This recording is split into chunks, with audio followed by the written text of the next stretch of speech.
Hello बच्चों, नमस्ते। कैसे हैं आप सभी? सभी का स्वागत है आपके अपने प्यारे RWA चैनल पर। मैं आरुषि सभी का मोस्ट वेलकम करती हूं। तो जल्दी से आ जाएं और आज का सेशन स्टार्ट करते हैं। सबसे पहले तो बच्चों आप ये बताओ कि लास्ट टॉपिक कौन सा चल रहा था, बस मुझे बता दो। पहले जो मैं आपसे क्वेश्चन कर रही हूँ ना, क्योंकि मुझे पता नहीं है कि मैंने लास्ट पढ़ाया क्या था। हाँ, जल्दी बताओ।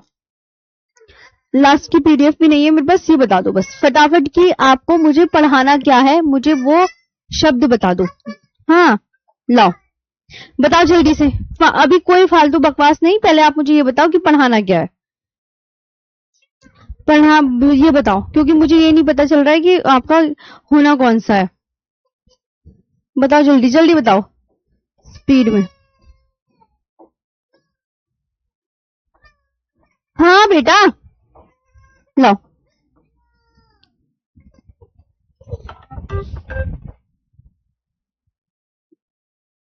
रुको 1 मिनट।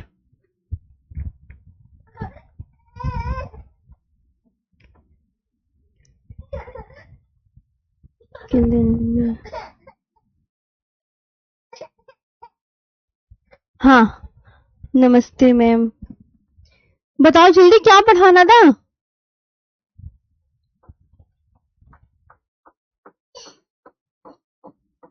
बोलो।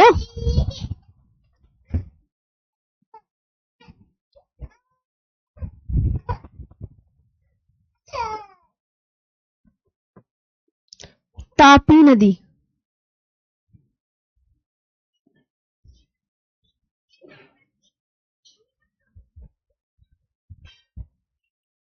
मुझे लगता है नदियां पूरी तरीके से कंप्लीट हो गई थी। वाटरफॉल्स होगा आई थिंक, है ना।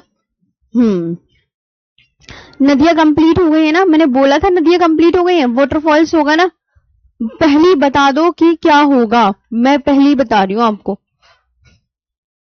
चलो।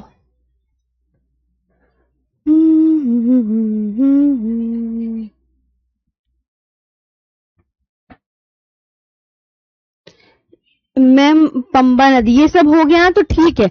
वाटरफॉल चलो, 1 मिनट रुको।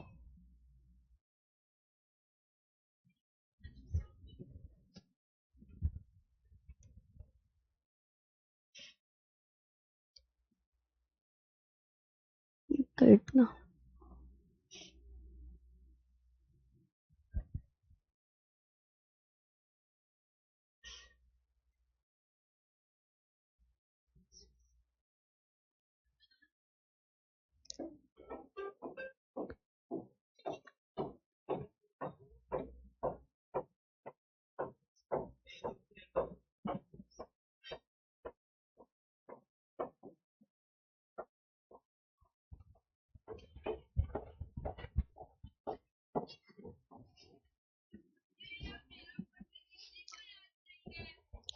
हाँ जी बच्चों, ठीक है। अब आपका ये जो टॉपिक होगा उसका नाम है वाटरफॉल्स, है ना।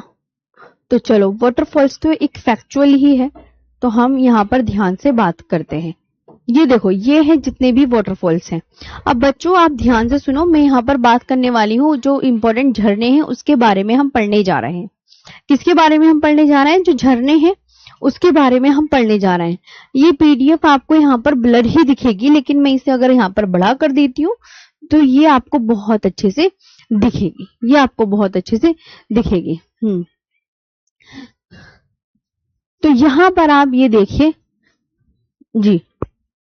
तो यहाँ पर आप ये देखेंगे, ये त्रिपुरा, ये झारखंड में ये नदी है, ये यहाँ पर ये नदी, मिजोरम में ये नदी, वेस्ट बंगाल में ये है। ये आप देख सकते हैं। चलिए आगे बात करें जी। तो यहाँ पर अब आपको मैं बताती हूँ झरना होता क्या है। पहले मैं इस PDF को छोटा कर देती हूँ, ये तो आपको आपके नोट्स में अच्छे से दिख जाएगा है। ये आपको अच्छे से दिख जाएगा।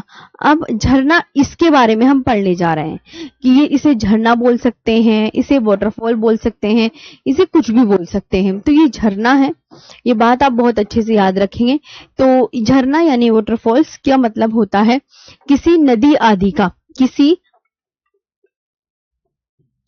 किसी नदी आदि का ऊंचे पहाड़ से नीचे स्थान पर गिरना क्या कहलाता है? तो आप बोलोगे मैम झरना कहलाता है।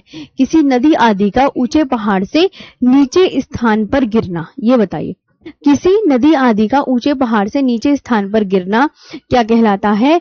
जलप्रपात कहलाता है। ये बात आपको बहुत अच्छे से याद रखनी है। समझ आया कि जलप्रपात किसे कहते हैं? तो आप क्या बोलोगे? किसी नदी आदि का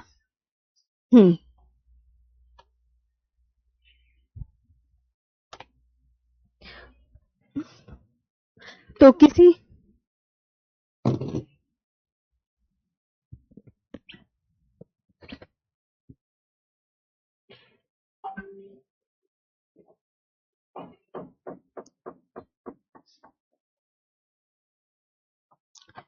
चलिए बच्चों, तो यहां पर बात याद रखेंगे, किसी नदी आदि का ऊंचे पहाड़ से नीचे स्थान पर गिरना जलप्रपात कहलाता है। तो सबसे पहले तो हम याद रखेंगे जैसे धुआंधार जलप्रपात, ये कहां पर है? तो आप बोलोगे मैम ये जो धुआंधार जलप्रपात है ये मध्य प्रदेश में नर्मदा नदी पर है। ये कहां पर है? मध्य प्रदेश में, एमपी में है। और कहां पर है प्यारे बच्चों? नर्मदा नदी पर। और ये भी आपको पूछा ही जाता है एग्जाम में, ये इंपॉर्टेंट है। तो आपको ये बहुत अच्छे से याद रखना है कि सबसे पहला जो है धुआंधार जलप्रपात। तो आपसे कोई कहे कि धुआंधार जलप्रपात, देखो ये फैक्चुअल डाटा है, मैं आपको पहले ही बता दूं, इसमें आपका जो क्वेश्चन बनेगा सिर्फ ये क्वेश्चन बनेगा कि जो जलप्रपात है ये किस नदी पर है और किस स्टेट में है। इसके अलावा इससे कुछ भी नहीं पूछा जाएगा। तो मध्य प्रदेश में नर्मदा नदी पर है, ये बात ध्यान रखेंगे। अब बात करते हैं, देखो जोग, गरसुप्पा और महात्मा गांधी जलप्रपात की। जोग जलप्रपात के कितने नाम है देखो, जरा देखना इधर सामने। तो आप बोलोगे मैम जोग जलप्रपात है, गरसुप्पा और इसे बोलते हैं महात्मा गांधी जलप्रपात। तो जोग जलप्रपात को इतने नामों से जाना जाता है, जोग, गरसुप्पा और महात्मा गांधी जलप्रपात। अब आपसे कोई पूछे जोग जलप्रपात को कितने नामों से जाना जाता है, पढ़ो कि इसे गरसुप्पा बोलते हैं और इसे महात्मा गांधी जलप्रपात बोलते हैं। अब ये कहां पर है? तो जोग जलप्रपात जो है ये शरावती नदी पर है और किस स्टेट में? कर्नाटक स्टेट में है। ये बहुत एग्जाम में पूछा जाता है, ये बड़ा ही कॉमन सा क्वेश्चन है, ये बड़ा ही कॉमन सा क्वेश्चन है। अब यहाँ पर आते हैं मचकुंड नदी। मचकुंड नदी आपकी कहां पर है? उड़ीसा में। तो इससे मैंने कोई भी क्वेश्चन नहीं देखा कि मचकुंड नदी पर कौन सा जलप्रपात है। डुडुमा जलप्रपात से कम ही एग्जाम में क्वेश्चन बनते हैं। कुने जलप्रपात, कुने जलप्रपात जो है उल्हास नदी पुणे महाराष्ट्र में है, ये भी आपको बहुत अच्छे से याद रखना है। जो कुने जलप्रपात है ये उल्हास नदी पुणे महाराष्ट्र में है, ये भी आपको बहुत अच्छे से याद रखना है प्यारे बच्चों। चुलिया जलप्रपात, चुलिया जलप्रपात कहां पर है? तो चुलिया जलप्रपात जो है वो चंबल नदी राजस्थान में है।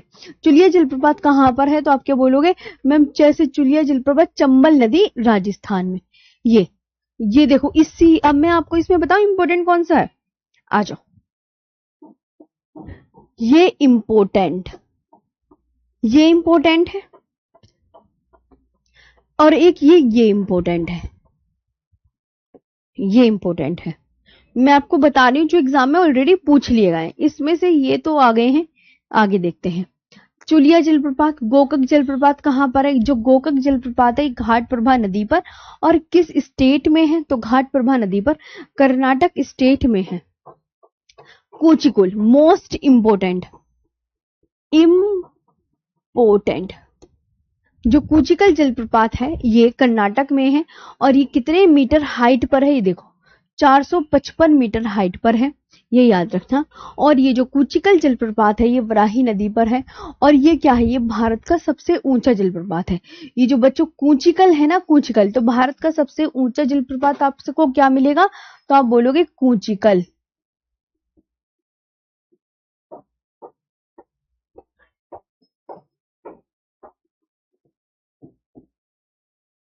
कुचिकल जलप्रपात, ये आपको बहुत अच्छे से याद रखना है। ये क्या रखना है? कुचिकल जलप्रपात।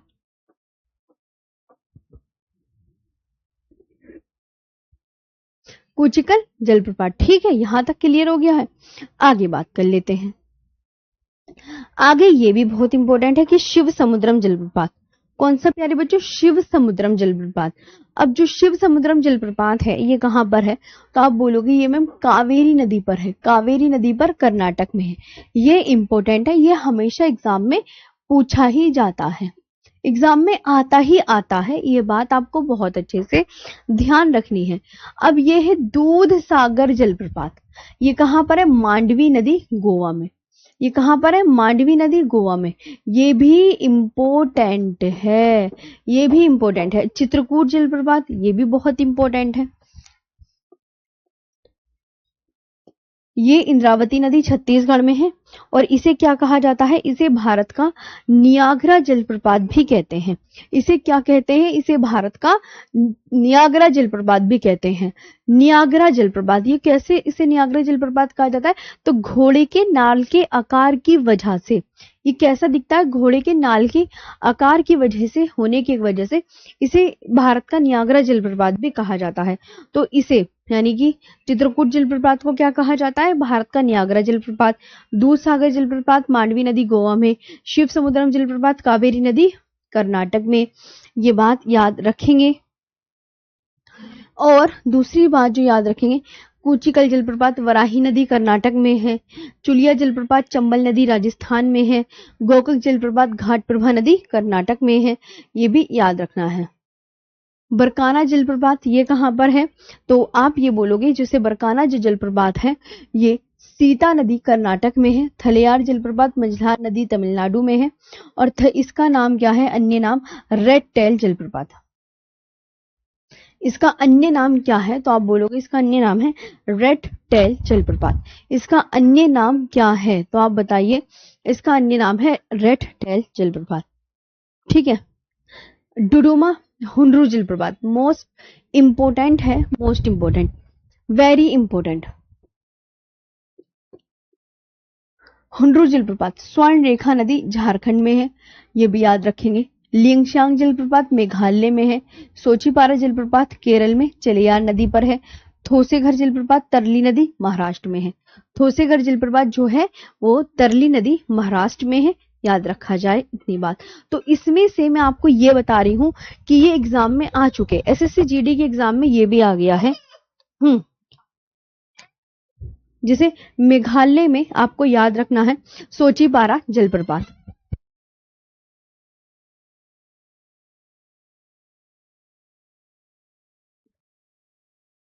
केरल में चलियार नदी पर है कौन सा? सोचीपारा जलप्रपात। थोसेघर जलप्रपात कहां पर है? तरली नदी महाराष्ट्र में है, ये भी आप बहुत अच्छे से याद रखेंगे, ये भी आप बहुत अच्छे से याद रखेंगे। आगे बात करें, हुंड्रू जलप्रपात पता चल गया कहां पर है? तो हुंड्रू जलप्रपात जो है वो स्वर्ण रेखा नदी झारखंड में है। कहां पर है? स्वर्ण रेखा नदी झारखंड में। आगे बात कर लेते हैं होगी नक्कल जलप्रपात। होगी नक्कल जलप्रपात जो है ये कावेरी नदी तमिलनाडु में है। कहां पर है? कावेरी नदी तमिलनाडु में, ये भी आपको बहुत अच्छे से याद रखना। अब यह देखो यहां पर है ककोलत जलप्रपात। ये कहां पर है बच्चों? ककोलत जलप्रपात ये बिहार के नवादा जिले में है। ये कहां पर है? बिहार के नवादा जिले में। ये भी वेरी इंपॉर्टेंट है, ये भी वेरी इंपॉर्टेंट है, ये भी वेरी इंपॉर्टेंट। मीनमुट्टी जलप्रपात आपको पता चल गया, ये कहां? केरल में। ये चौड़ाई के अनुसार भारत का सबसे बड़ा जलप्रपात है चित्रकूट जलप्रपात। ये क्या है? चौड़ाई के अनुसार भारत का सबसे बड़ा जलप्रपात कौन सा है? तो आपको ये बात बहुत अच्छे से याद रखना है, ये चित्रकूट जलप्रपात है। कौन सा है?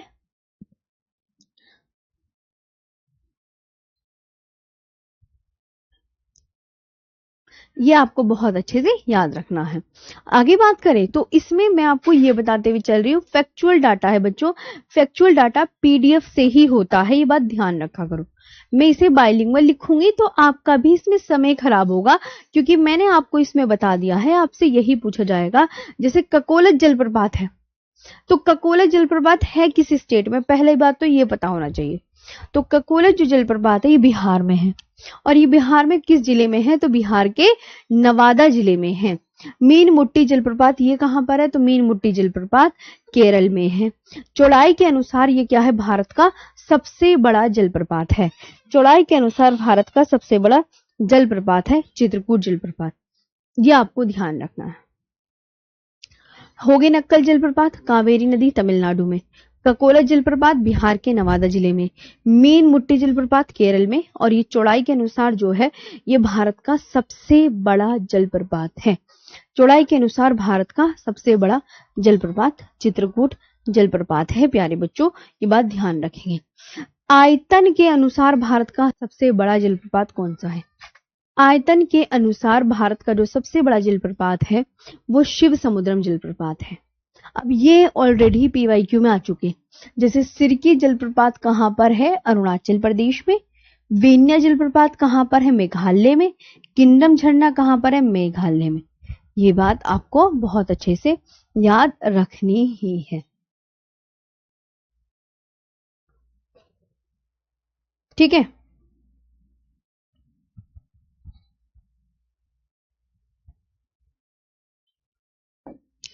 आगे पायकारा जो जलप्रपात है वो पायकारा नदी पर है। ये भी आप बहुत अच्छे से याद रखेंगे। ठीक है, पायकारा जलप्रपात पायकारा नदी पर है।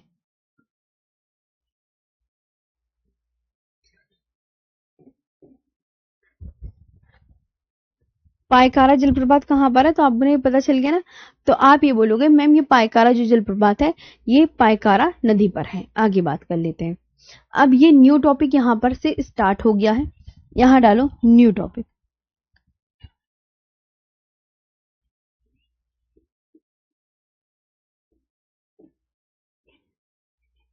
New topic Ganga. गंगा के किनारे स्थित कौन कौन से शहर, मतलब नदियों के किनारे स्थित शहर एक टॉपिक होता है। उससे भी ये बहुत अच्छे से क्वेश्चन आते हैं। जैसे आपसे पूछेंगे कि देखो गंगा नदी के किनारे उत्तराखंड का कौन सा स्टेट है, मतलब उत्तराखंड की कौन सी जगह है? तो सबसे पहले तो आप बोलोगे मैम हरिद्वार। हरिद्वार।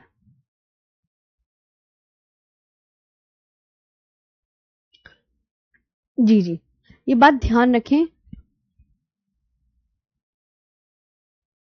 आई बात समझ में यहाँ पर बच्चों? मेरी बात ध्यान से सुनो। ये फैक्चुअल डाटा है, फैक्चुअल डाटा है, ये बात ध्यान रखें। गंगा नदी, तो गंगा नदी के किनारे देखो कौन सा शहर? उत्तराखंड का हरिद्वार शहर पड़ता है एक तो। और यहां पर आप ये बात ध्यान रखेंगे, यूपी का कौन सा शहर पड़ता है? कानपुर। देखो आप ध्यान से, कानपुर पड़ता है, वाराणसी पड़ता है, फर्रुखाबाद पड़ता है, फतेहपुर पड़ता है, कन्नौज पड़ता है, चकेरी पड़ता है, बलिया पड़ता है, सहारनपुर पड़ता है, और प्यारे बच्चों बिजनौर पड़ता है। समझ आई बात में? अच्छा, अब यहां पर आप बच्चों ये ध्यान रखेंगे, पटना, बक्सर, मुंगेर, भागलपुर ये बिहार के, ये भी गंगा नदी के किनारे पड़ रहे हैं। ये भी कहाँ पड़ रहे हैं? गंगा नदी के किनारे पड़ रहे हैं। अगर आपसे कहूं कि सबसे बड़ा शहर गंगा नदी के किनारे,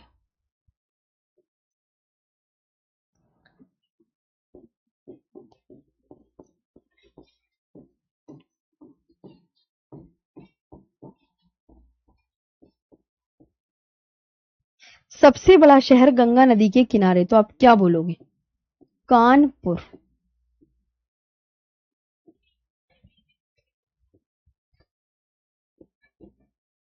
क्या बोलोगे प्यारे बच्चों? सबसे बड़ा शहर गंगा नदी के किनारे, तो आप क्या बोलोगे? कानपुर बोलोगे। क्या बोलोगे? कानपुर बोलोगे। ये बात आप बहुत अच्छे से याद रखिएगा। ये बात आप बहुत अच्छे से याद रखिएगा। देखिए, सबसे बड़ा शहर गंगा नदी के किनारे, तो आप क्या बोलोगे? कानपुर। हुआ याद? क्लियर हुआ बच्चों? देखो एक बार और पढ़ लो आराम से। नदियों के किनारे शहर है, जैसे उत्तराखंड के कौन कौन से जो शहर हैं वो गंगा नदी के किनारे पड़ रहे हैं।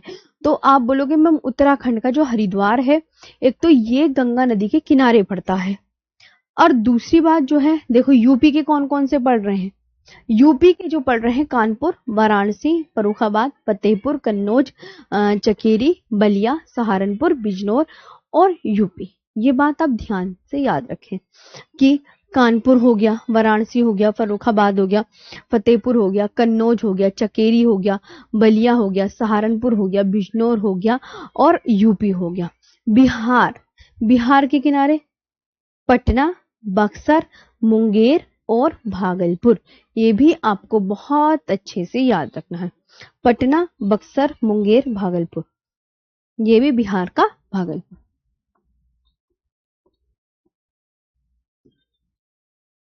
अब यहाँ पर प्यारे बच्चों ब्रह्मपुत्र नदी के किनारे, तो ब्रह्मपुत्र नदी के किनारे एक तो डिब्रूगढ़, गुवाहाटी, माजुली, माजुली एक द्वीपीय जिला है, धुबरी असम। तो सबसे ज्यादा एग्जाम में ये पूछे जाते हैं डिब्रूगढ़ और गुवाहाटी, ये वेरी इंपॉर्टेंट, जो कि आपको इन्हें याद करना ही चाहिए कि जो ब्रह्मपुत्र नदी के किनारे जो शहर हैं वो कौन कौन से हैं। तो ब्रह्मपुत्र नदी के किनारे जो शहर हैं वो डिब्रूगढ़ और गुवाहाटी हैं। आपको सिर्फ मैं कह रही हूं कि दो ही याद करना एक्स्ट्रा उन बच्चों के लिए होता है कि जो चाहते हैं कि हम ज्यादा पढ़ें, ज्यादा कंटेंट पढ़ें, वरना मैंने एग्जाम में सिर्फ ये दो ही देखे हैं एग्जाम में कि ब्रह्मपुत्र नदी के किनारे कौन सा शहर है, ब्रह्मपुत्र नदी के किनारे कौन सा शहर, डिब्रूगढ़ और गुवाहाटी। कौन सा है, डिब्रूगढ़ और गुवाहाटी।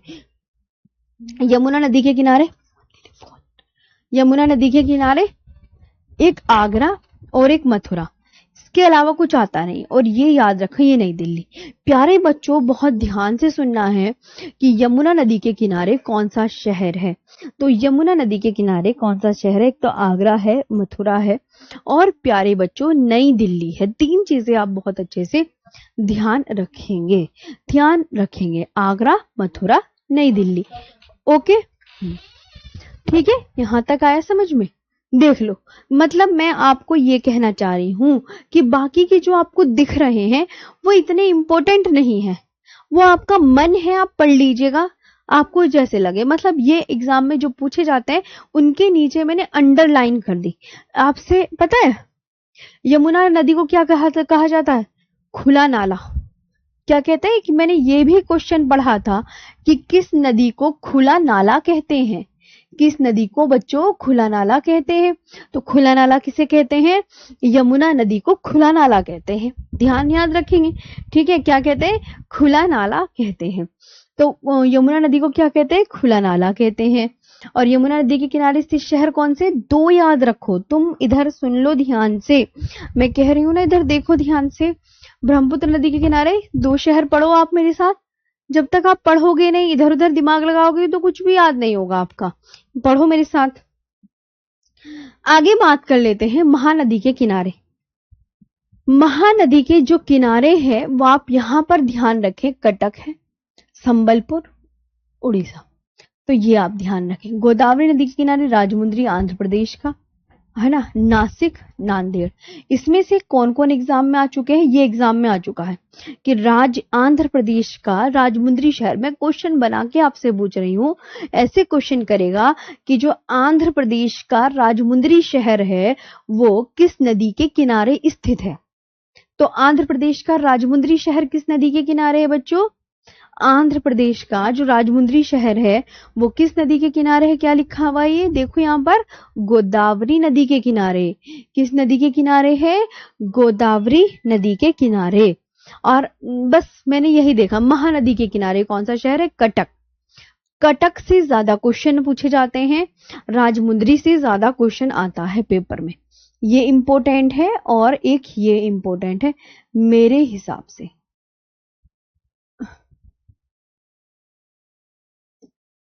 प्यारे बच्चों आगे बात कर ली जाए।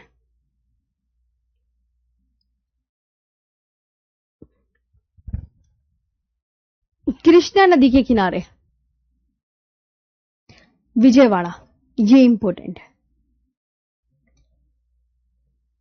ये इंपॉर्टेंट। कावेरी नदी के किनारे श्रीरंगपट्टनम और मैसूर, तिरुचिरापल्ली, इरोड और तंजावुर, ये बात ध्यान रखें। तो कृष्णा नदी के किनारे कौन सा शहर है, विजयवाड़ा, विजयवाड़ा। कावेरी नदी के किनारे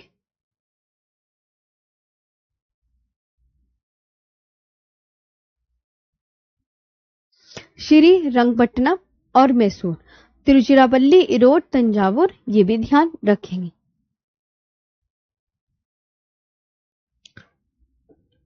नर्मदा नदी के किनारे कौन सा शहर है, नर्मदा नदी के किनारे प्यारे बच्चों भरूच शहर है, ये इंपॉर्टेंट।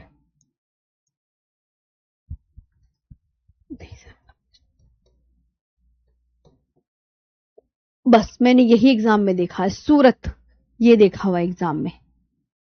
आपको एग्जाम ओरिएंटेड भी तो बताना है कि एग्जाम में क्या क्या आ चुका है। मुझे बिल्कुल चीजें दिमाग में बसी हुई रहती हैं क्योंकि मैं लगातार ज्योग्राफी देखती रहती हूँ हर टाइम।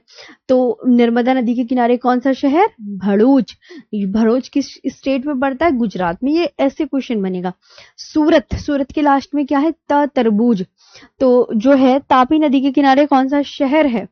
तापी नदी के किनारे सूरत शहर है। कौन सा शहर है? सूरत। ये भी आप बच्चों बहुत अच्छे से याद रखेंगे। कृष्णा नदी के किनारे एग्जाम में विजयवाड़ा पूछ लिया गया है। मुझे पता है ये एग्जाम में आ चुका है।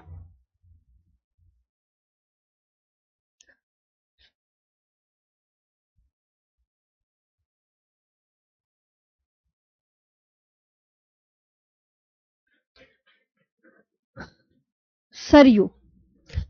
अयोध्या, ये आ गया है, इंपोर्टेंट है एग्जाम में। अयोध्या नदी के, अयोध्या देखो, अयोध्या जो है वो किस नदी के किनारे है? वो सरयू नदी के किनारे है। अयोध्या किस नदी के किनारे? सरयू नदी के किनारे है। और साबरमती नदी के किनारे अहमदाबाद। बस मैंने यही, इस जो अंडरलाइन हो रही है चीजें, इसका मतलब आपको समझ में आ रहा है क्या कहना है कि ये एग्जाम में आ चुका है। ये एग्जाम में आ चुका है। ठीक है।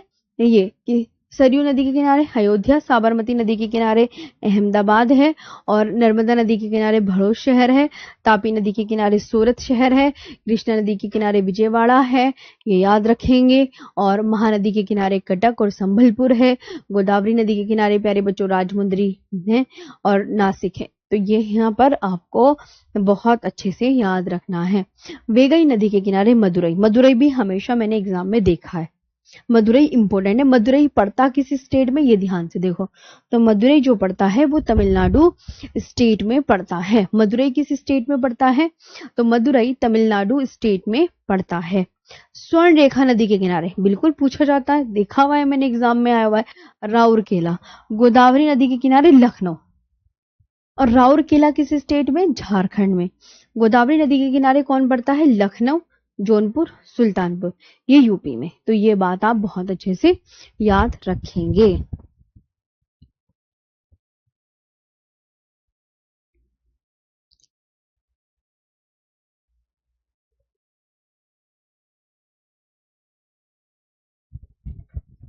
राप्ती नदी के किनारे गोरखपुर है जो कि यूपी में पड़ता है। चंबल नदी के किनारे कोटा, ये इंपॉर्टेंट है, ये ध्यान रखना है आपको।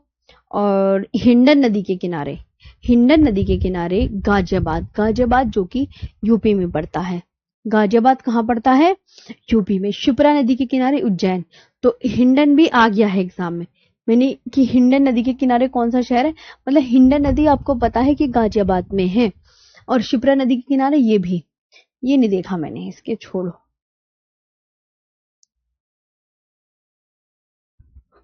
मांडवी नदी के किनारे पणजी। और हुगली नदी के किनारे कोलकाता। हुगली नदी के किनारे कोलकाता। सतलुज नदी के किनारे लुधियाना। मूसी नदी के किनारे हैदराबाद। और झेलम नदी के किनारे श्रीनगर।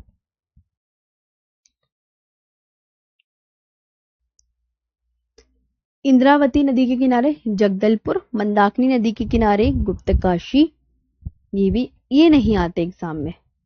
और बेतवा नदी के किनारे सांची, विदिशा, जो कि एमपी में। तो एक बार और रिवाइज कर लो नदियों के किनारे स्थित शहर। मैंने आपको क्या क्या पढ़ाए यहाँ पर बहुत अच्छे से।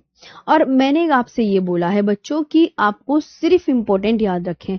गंगा नदी के किनारे जो हमेशा एग्जाम में पूछे जाने वाला क्वेश्चन है वो ये है कि गंगा नदी के किनारे कौन सा शहर है? कानपुर देखा है मैंने हमेशा, हमेशा, कि गंगा नदी के किनारे जो सबसे बड़ा शहर है वो कौन सा है।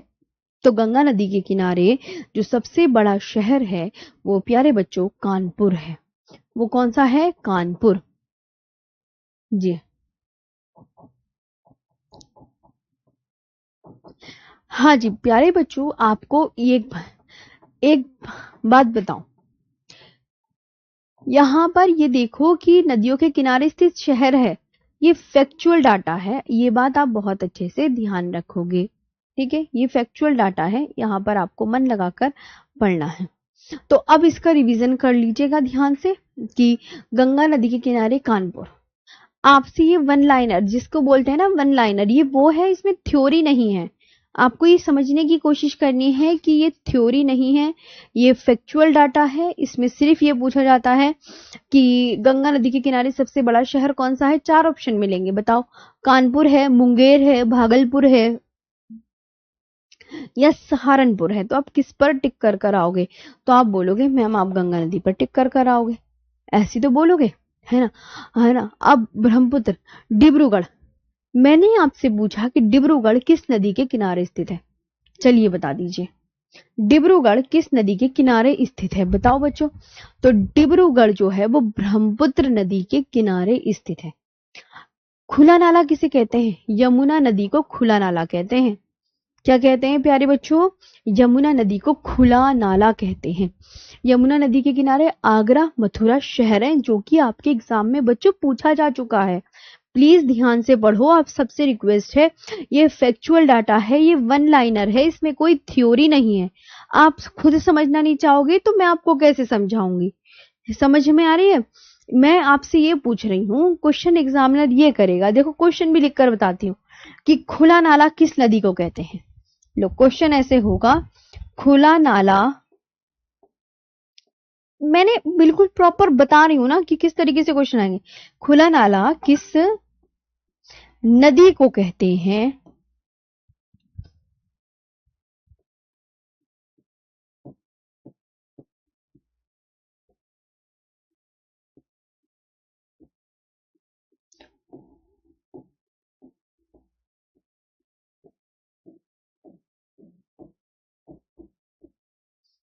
अब लो यमुना नदी को, सिंपल, ये पूछा जाएगा आपसे। आई बात समझ में? आई बात समझ में? ऐसे क्वेश्चन बनेगा तो आपको ये बात बहुत अच्छे से ध्यान रखनी।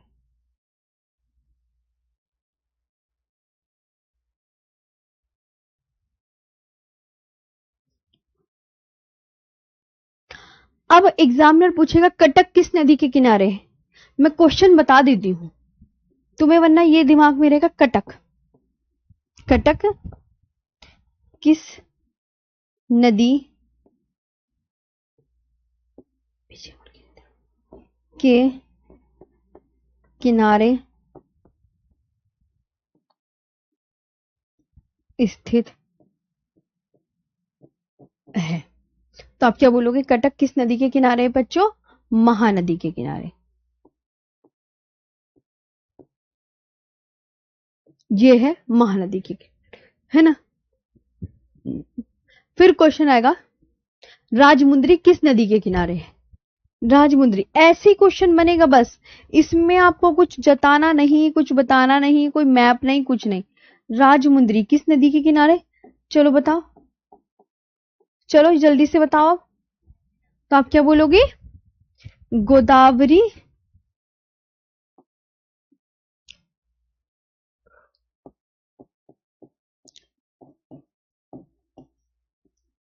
गोदावरी नदी के किनारे। ये भी आपको बहुत अच्छे से याद रखना है। कृष्णा नदी के किनारे,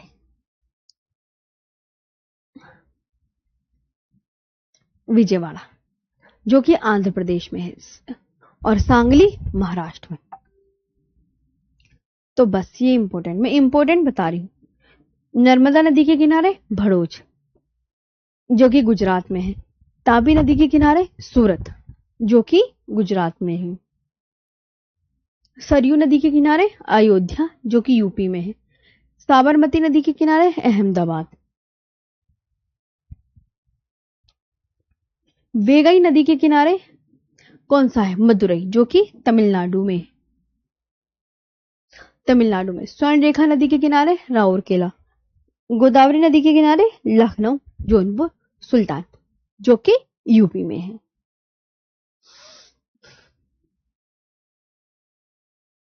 समझ आया कैसे क्वेश्चन है? जी, आया समझ?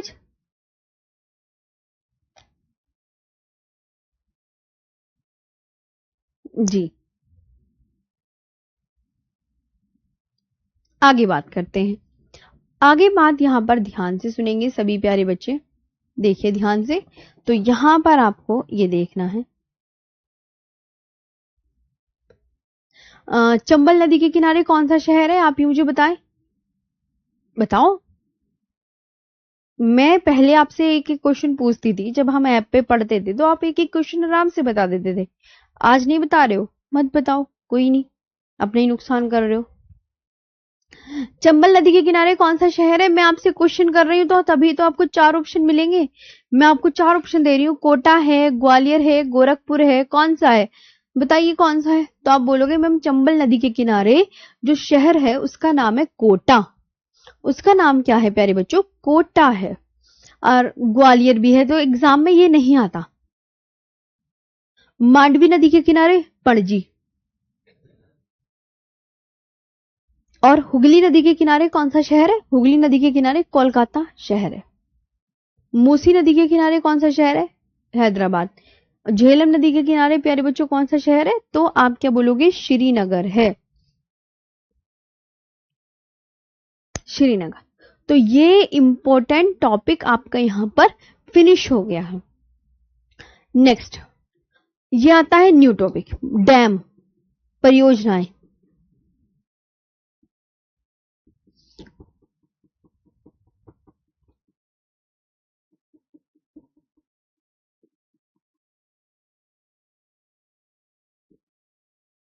बहुउद्देशीय परियोजनाएं, मल्टीपर्पज प्रोजेक्ट। बहुउद्देशीय परियोजनाएं वे परियोजनाएं हैं जो एक ही परियोजना के तहत कई उद्देश्यों को पूरा करती है। मतलब बहुउद्देशीय परियोजनाएं होती क्या हैं? सबसे पहली बात,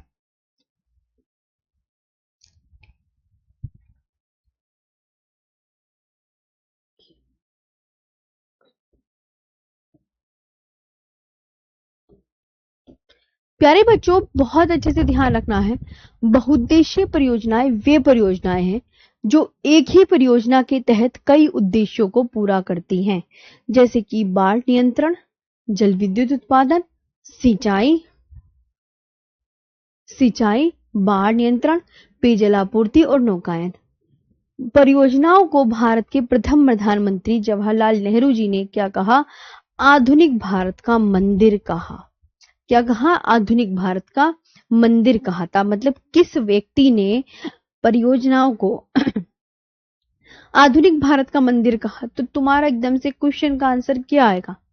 बताओ, क्वेश्चन का आंसर क्या आएगा? जवाब दीजिए। तो आधुनिक भारत का मंदिर जो कहा था वो आप बोलोगे किसने? जवाहरलाल नेहरू जी ने। तो जवाहरलाल नेहरू जी ने परियोजनाओं को क्या कहा था? आधुनिक भारत का मंदिर कहा था। क्या कहा था? आधुनिक भारत का मंदिर कहा था।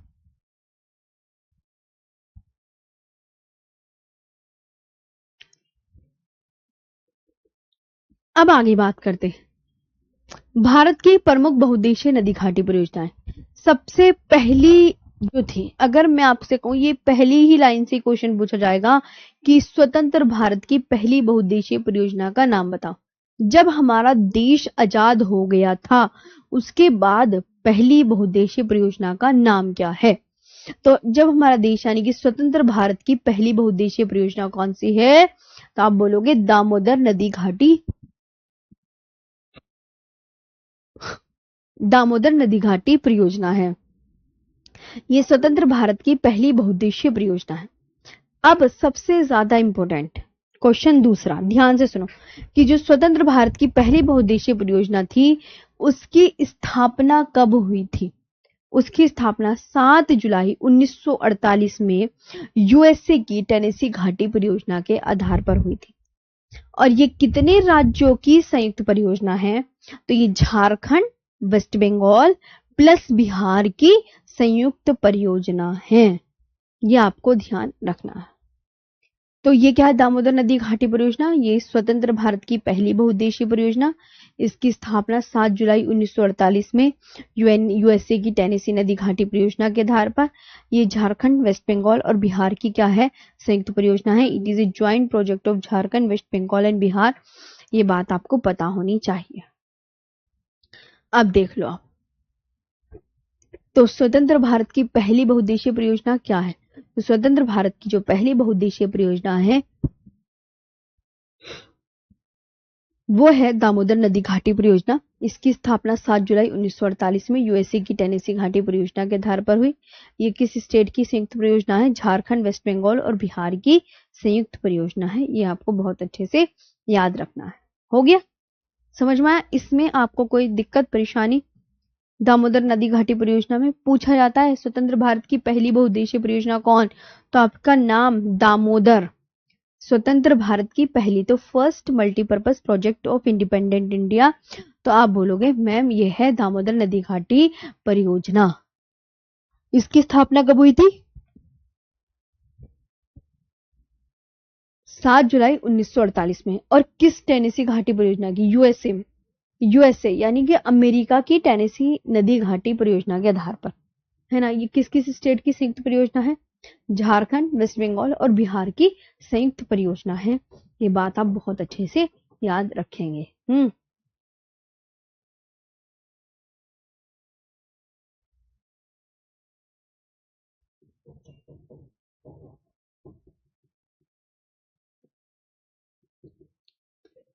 ये डैम है, देखो ये कौन कौन से डैम कहां पर बने हुए हैं, दिख रहे हैं?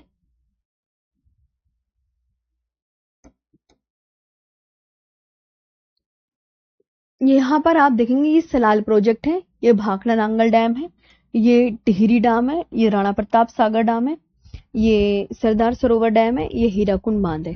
ये आप देखो यहाँ पर सब देखो कि हीराकुंड बांध कहाँ पर है। तो बच्चों हीराकुंड बांध आपको यहाँ नजर आ रहा है। कहाँ नजर आ रहा है हीराकुंड बांध? यहाँ। अच्छा, टिहरी बांध कहाँ पर है? टिहरी बांध ये रहा। कौन सा स्टेट है? ये स्टेट भी देखो। आप बोलोगे ये लद्दाख है, ये हिमाचल प्रदेश, ये उत्तराखंड, ये नेपाल है, ये सिक्किम है, ये अरुणाचल प्रदेश। या ऐसी याद करा करो, देख देख के ध्यान से। और प्यारे बच्चों ये आपको देखा, ये उत्तराखंड, और यहां पर देखो ये है, यहां पर ये सब देखो आप सारे स्टेट। सरदार सरोवर परियोजना ये देखो गुजरात स्टेट है। राणा प्रताप सागर डैम ये देखो कौन सा स्टेट है? राजस्थान। तो ये बात आपको बहुत अच्छे से ध्यान रखनी है।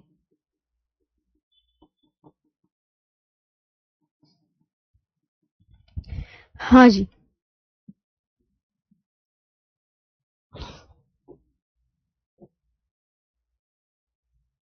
ये देख लिया।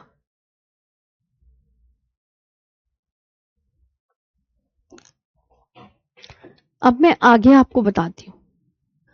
आगे आपकी बात देखो, हीराकुंड बांध, ये भी आप इसे बड़ा करके देखोगे ना बच्चों, तो इसमें प्रत्येक डैम आपको बिल्कुल क्लियरली नजर आएगा, बिल्कुल क्लियर तरीके से कौन सा डैम कहां पर है। देखो मुझे यहाँ पर अगर मैं आपको पढ़ के सुनाऊं तो ये आपको जब पीडीएफ आपको प्रोवाइड होगी तो बिल्कुल साफ सुथरा नजर आएगा। क्योंकि देखो यहाँ पर मैं देख पा रही हूँ ये चमेरा डैम, ये कौन सा डैम है? यहाँ पर सलाल डैम है, ये रंजीत सागर डैम है, भाखड़ा नांगल डैम है ना, ये नरोरा डैम है, कोटा बैराज है, तिलैया डैम है, रामगंगा डैम, टिहरी डैम, ये देखो ये Maithon dam, Panchet dam, Konar dam, Hirakud dam, क्योंकि हीराकुंड स्टेट उड़ीसा में है ना, ये Jayakwadi dam, Nizam Sagar dam, Singur dam. ये आपको आप कह रहे होंगे मैम हमें क्लियर नहीं दिख रहा। तो बच्चों ये देखो ये बड़ी स्क्रीन है, बड़ी स्क्रीन में ये ऐसे ही आपको फटाफटा दिखेगा, ब्लर दिखेगा। आप इसे किसमें देखेंगे? आप जब क्लास ले लेंगे आपको ये प्रोवाइड होगी पीडीएफ, तो आप उसको ओपन कीजिएगा पीडीएफ को, और उसमें आप ना क्लियर तरीके से एक एक डैम कहाँ पर है वो आप बहुत अच्छे से देख पाएंगे। बाकी मैं इनके बारे में जो इंपॉर्टेंट है उनके बारे में बता देती हूँ। जैसे हीराकुंड डैम, कौन सा प्यारे बच्चों? हीराकुंड डैम। अब जो हीराकुंड डैम है ये किस स्टेट में है? सबसे पहले तो ये देखो ये उड़ीसा में है और ये संबलपुर जिले के पास स्थित है।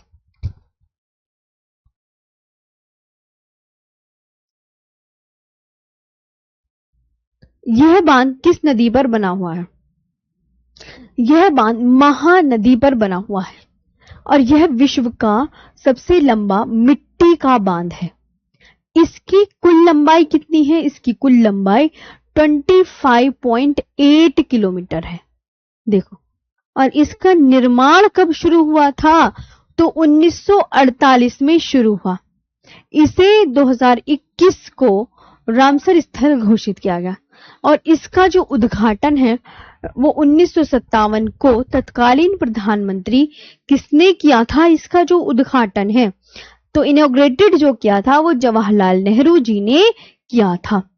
अब आपको ये ध्यान रखना है, जहां पर मैंने इंपोर्टेंट लगाया है उसे देखो, आप ध्यान से देख लो, आप आराम से देखो कहाँ कहाँ इंपोर्टेंट लगाया है हीराकुंड डैम के बारे में। तो हीराकुंड जो डैम है ये एक तो उड़ीसा में है, पहली बात। उड़ीसा के किस डिस्ट्रिक्ट में? दूसरा डैम देखो ध्यान से, संबलपुर जिले में। यह हीराकुंड बांध जो है ये किस नदी पर बना हुआ है? तीसरी बात, महानदी पर। चौथी बात, विश्व का सबसे लंबा मिट्टी का बांध है, यानी ये जो बांध है ये किसका बना हुआ है? पत्थरों का नहीं है, मिट्टी का बना हुआ है। पांचवी बात, इसकी कुल लंबाई 25.8 किलोमीटर है। इसका निर्माण 1948 में शुरू हुआ। इसे 2021 में रामसर स्थल भी घोषित किया गया। छठी बात।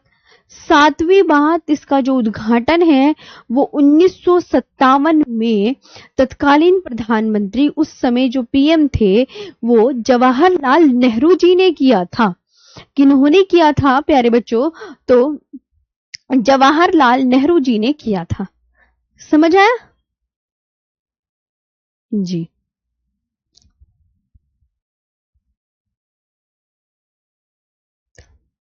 यहां तक याद हुआ? ये बताइए। यहां पर ये देखिए बच्चों, पढ़ने में ध्यान दो। आपको पता है आपका सिलेबस बहुत इंपॉर्टेंट है। आप ये सोच रहे हो कि मैं पढ़ाने के बीच में आपके मैसेज देखूं और मैं आपका रिप्लाई करूं, तो आपको पता है आपका ये हर्ज है, आपका सिलेबस कंप्लीट नहीं हो पाएगा। तो मुझे मेरा सिलेबस अच्छे से पढ़ाने दो और आप भी अच्छे से पढ़ो प्यारे बच्चों, ठीक है? क्योंकि आपको पता है मैं पहले भी मना करती थी कि बीच में कमेंट्स नहीं लेंगे, हमें पढ़ने पे फोकस करना होता है। पढ़ने पे फोकस करो, लास्ट में जो डाउट है वो अभी हम क्लियर कर लेंगे। अगर मैं आपके ही आंसर देने लग जाऊंगी तो मैं पढ़ाऊंगी क्या फिर? और ऐसे सिलेबस भी नहीं हो पाएगा, है ना?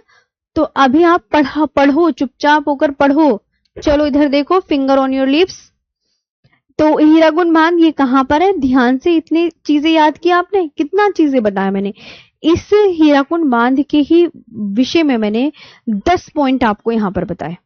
वो 10 पॉइंट आप ऐसे भी याद कर सकते हैं आंख मीच के कि मैम ने बताया कि ये जो है ये विश्व का सबसे लंबा मिट्टी का डैम है, हीराकुंड महानदी पर है और ये उड़ीसा के संबलपुर जिले में है। इसका जो ये 1948 में इसका बनना शुरू हुआ और ये 25.8 किलोमीटर लॉन्ग है ऐसे। और ये जो है 1957 में जो है इसे इनॉग्रेटेड किया था पीएम जवाहरलाल नेहरू जी ने। तो इस तरीके से सोचा करो कि मैम ने हीराकुंड बांध के कितने पॉइंट्स बताए और क्या क्या खास बात बताई है, ऐसे समझ में आए? तो 10 पॉइंट क्या आपको याद हुए? क्या आपको याद हुए ये बताइए।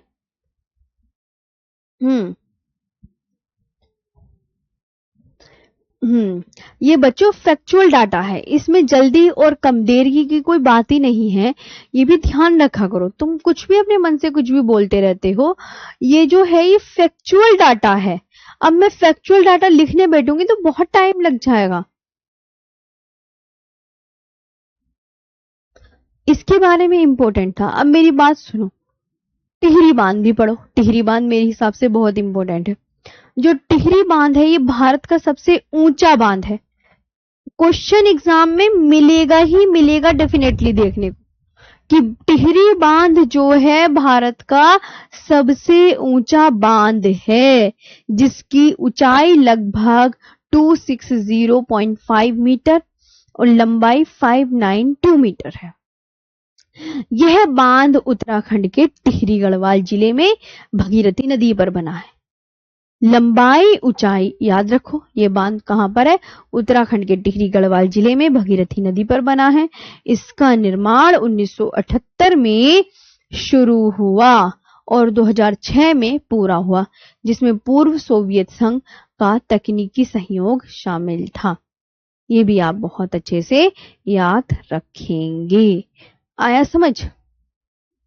प्यारे बच्चों, ये बात आपको ध्यान रखेंगे। बस अब देखो, अब इसे मैं लिख कर पढ़ाऊंगी तो कितना टाइम लगेगा, आप खुद सोचा करो। ये बात बहुत जेन्युइन है कि अगर मैं स्टेट लिखूं और इस स्टेट में आंध्र प्रदेश में इतने सारे डैम हैं। अच्छा, अब आप सोचो नागार्जुन सागर डैम भी है। एक बार अपने आप पढ़ना जरा, कितने डैम है आंध्र प्रदेश के।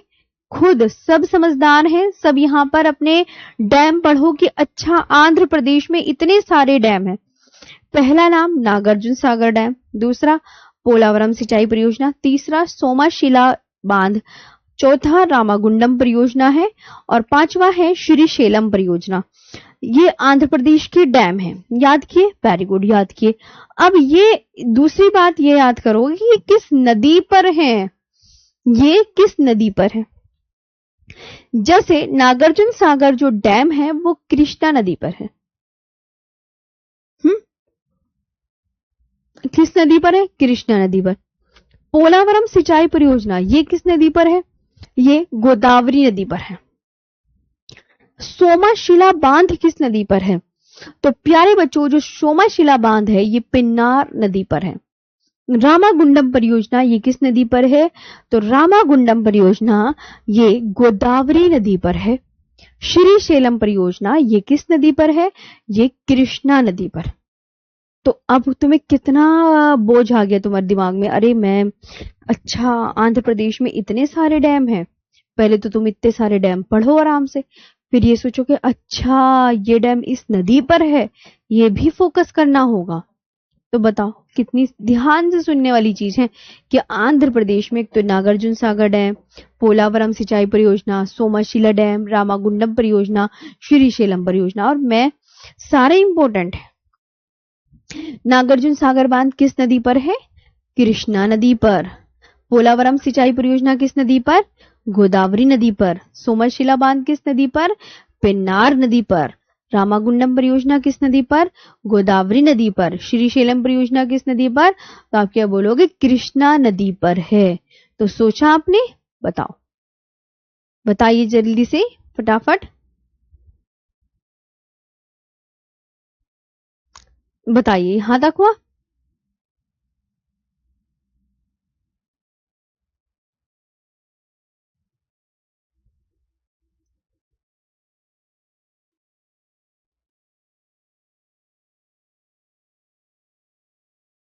हाँ जी, यहां तक आया बच्चों आप सबको समझ में? चलिए,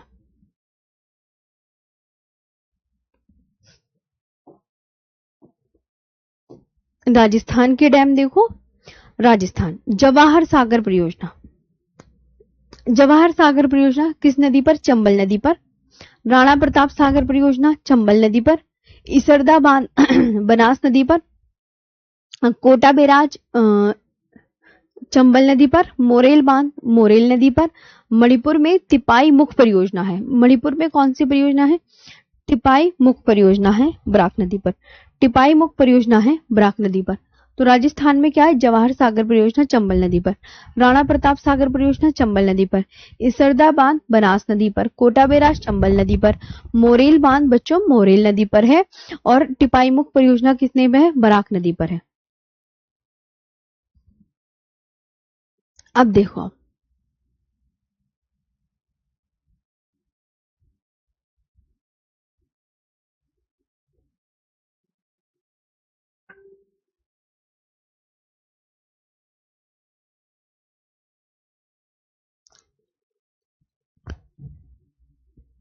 हाँ जी बच्चों बताओ। प्यारे बच्चों आराम से सोचो, मन लगा के देखा करो कि राजस्थान में, अच्छा राजस्थान में इतने सारे डैम, क्या तुम्हें पता था राजस्थान में इतने सारे डैम है? क्या तुम जानते थे राजस्थान में इतने सारे डैम है? नहीं पता था ना? तो पढ़ो जवाहर सागर परियोजना, नाम पढ़ो जवाहर सागर परियोजना, राणा प्रताप सागर परियोजना, इसरदा बांध, कोटा बैराज, मोरेल बांध। तो जवाहर सागर परियोजना चंबल नदी पर, राणा प्रताप सागर परियोजना चंबल नदी पर, इसरदा बांध बनास नदी पर, कोटा बैराज चंबल नदी पर, मोरेल बांध मोरेल नदी पर, मणिपुर में तिपाई मुख परियोजना बराक नदी पर। आराम से देखो, फैक्चुअल डाटा है इसमें, स्टेट नदी का ही और खेल है, कुछ नहीं पूछा जाएगा इसमें। हाँ,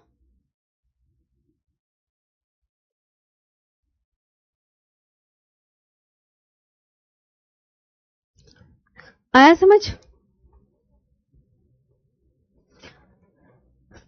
ये फैक्चुअल है बच्चों, फैक्चुअल डाटा।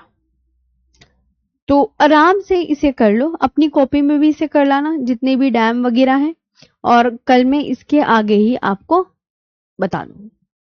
हाँ जी,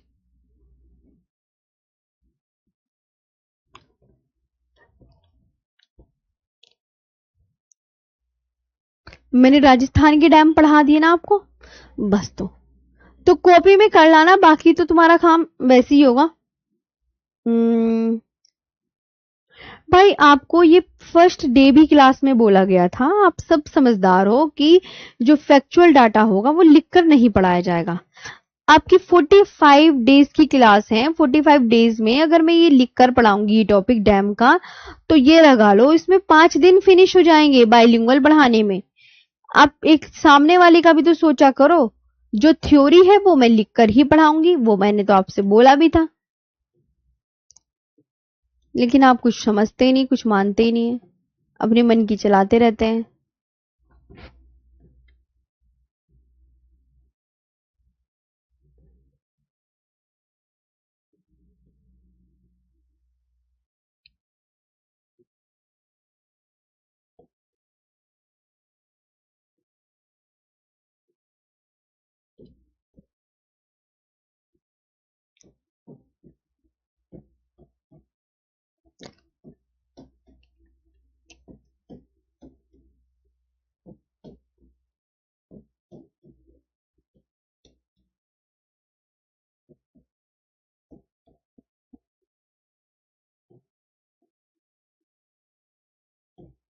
ये आगे का आप कॉपी में कर लाना, लेकिन आप बनाना मत इनके नोट्स।